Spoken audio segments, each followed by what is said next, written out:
Hello, hello, hello, friends. We are going to do a three-way, not because they are not good and not because they weren't special, but because we have a lot of books to read. And yeah, so we're just going to start here with Jabba's Palace.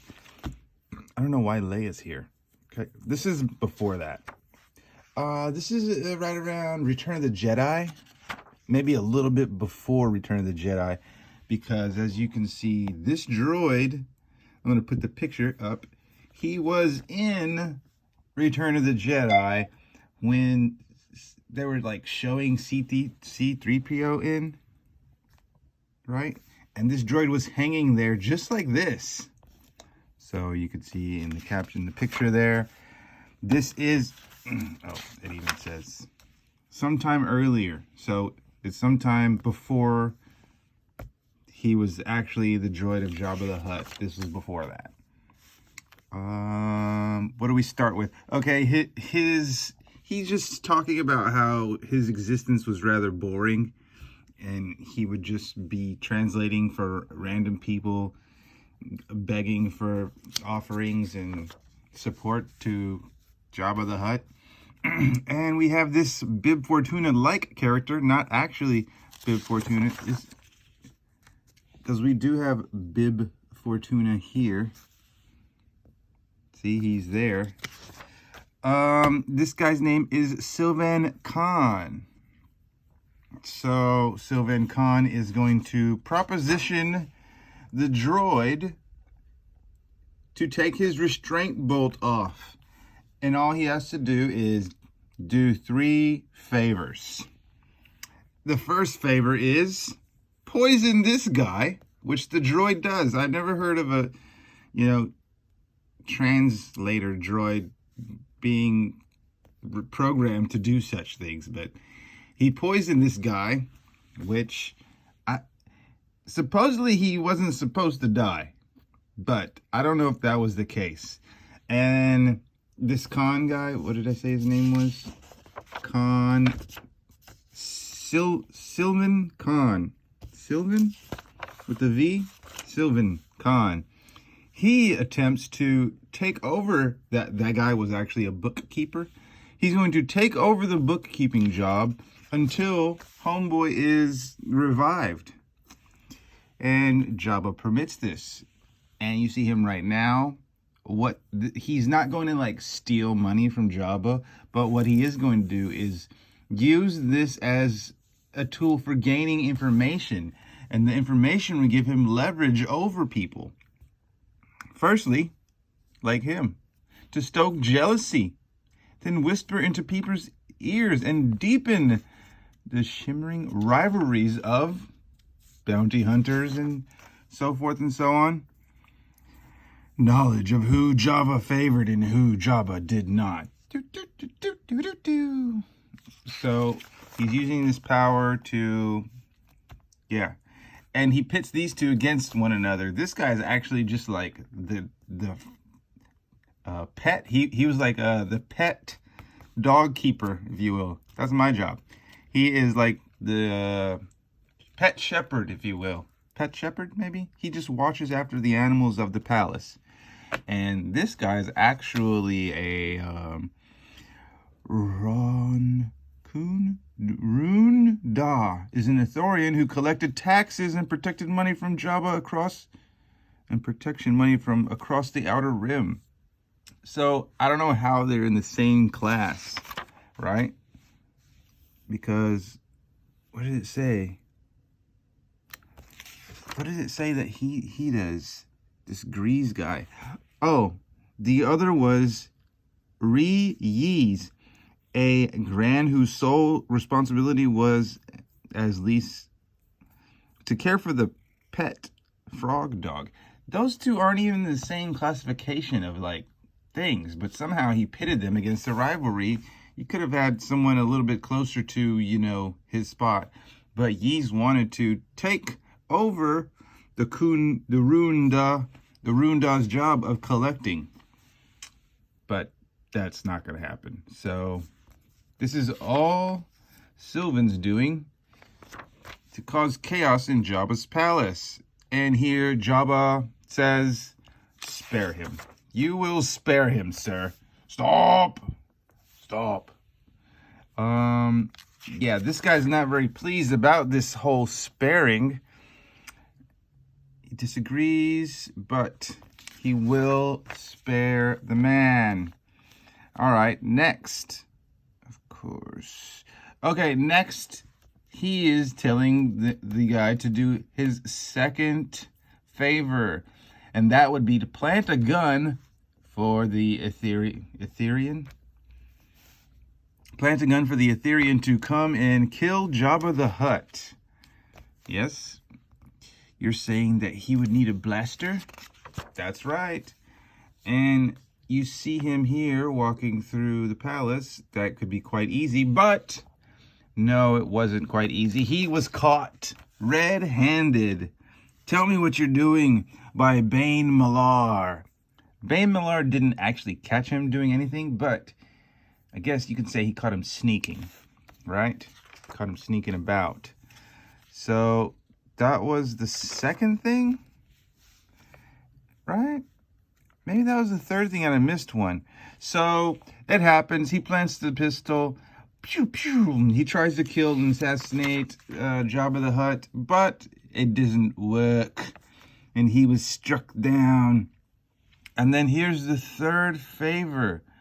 I recall specifically 3. Oh, this is actually a fourth favor, so I missed one. I think it was one that was just like, say a different word than what you're supposed to. So this favor is right here. He points out who it is. Who is the traitor? Jabba says, who is this betrayer? And he's actually saying, hey, that's him. It's right here. That's the guy. But in translation, he lied and didn't give the translation at all.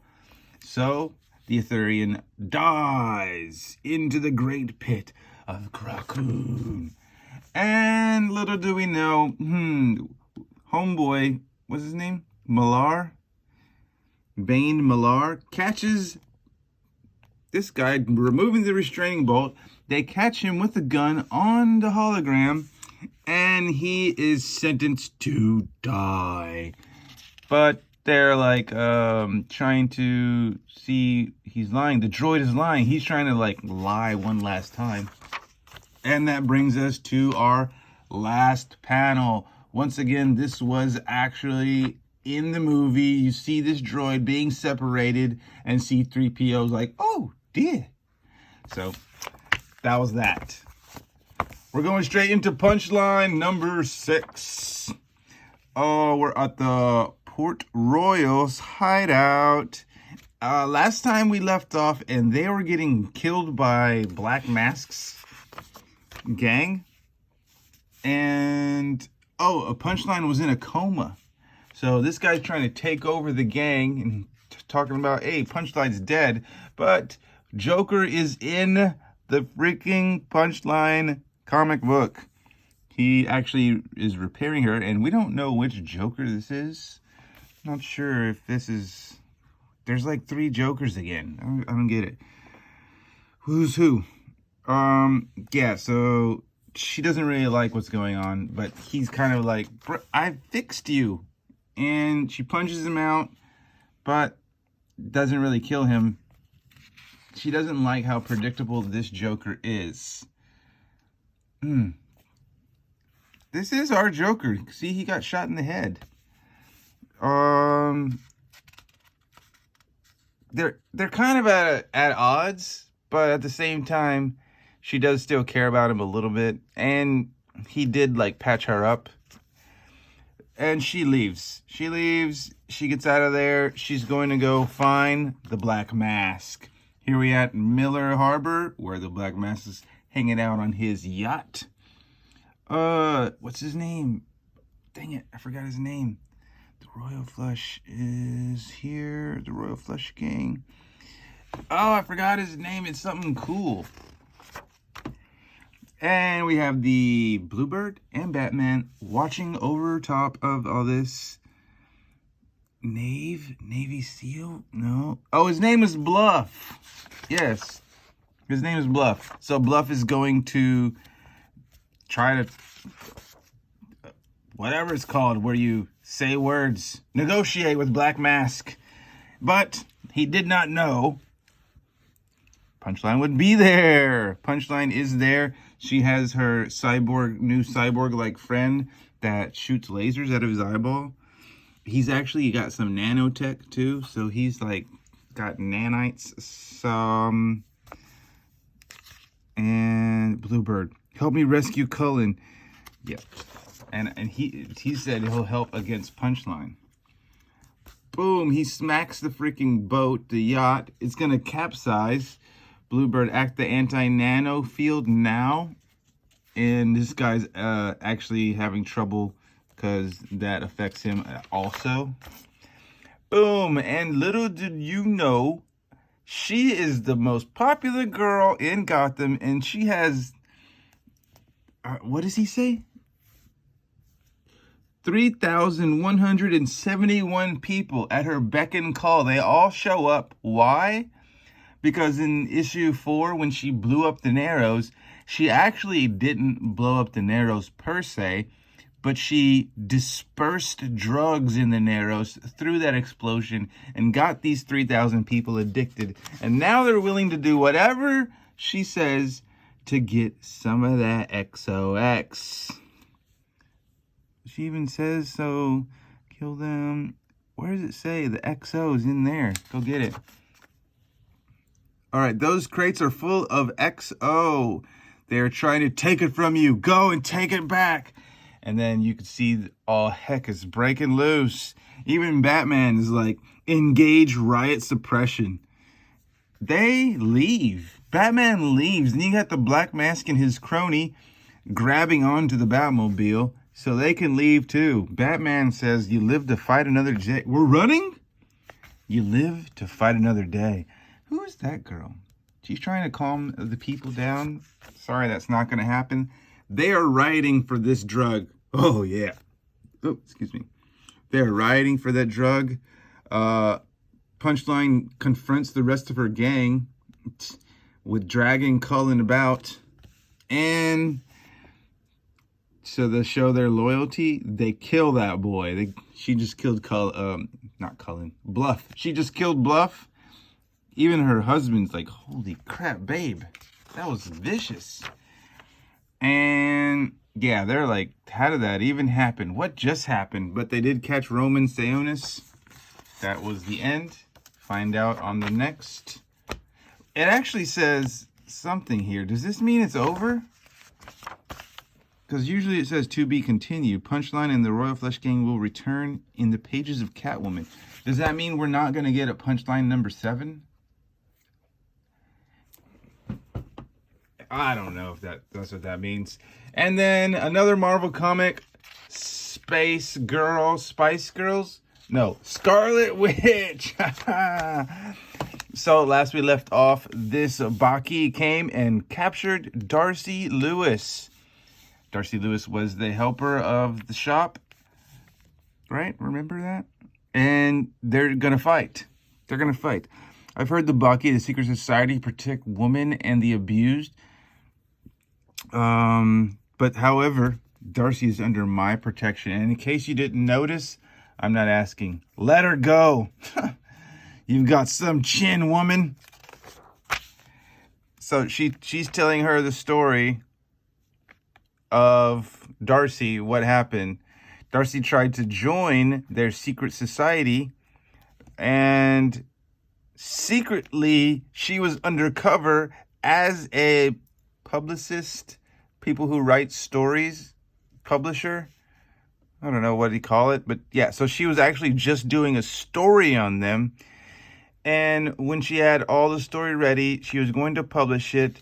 The girls turned against her, and instead of getting killed herself, she ended up killing one of the girls, which she swore a blood oath to protect all of her people, and Darcy had not yet become one of them. So now by an oath, she must get blood. Get it back in blood, they say. And you see right here, that's what's going to happen. But Scarlet Witch gives her an out. Quick, jump. Wow. This is the necklace she came with. Right? And you see her taunt her even more. Wanna could turn the moon into soup if she wanted to. Whoa, chill out. Let me fight my own battles here. You've done enough. The heck? But Darcy dying just doesn't work for me. Surely the founder of the Baki can find another way. Ta, don't condescend me. You didn't come to take lessons on my people from a witch in a tiara. Ooh, I came for blood, baby. Get it back in blood. You'll only get one, Scythia. You'll only get one. One of what? You're not my first sorceress I faced. Shoot. Gonna take more than spells and hexes to punch me. And then, our last issue, she lost her whole boutique, was burned to the ground, right? Scarlet Witch teleports a new boutique to land on top of her. I forgot this lady's name, other than just the Baki girl. Oh, wow, you really went full Wizard of Oz on him. Get it? They dropped the building on the... Yeah, she's like, I don't get it. I've never met him. Darcy, run! What does this mean? Isn't that your brother's gig? You got 5 seconds to run. Oh, she does, like, turn her into... Pietro. Quicksilver? I forget his name.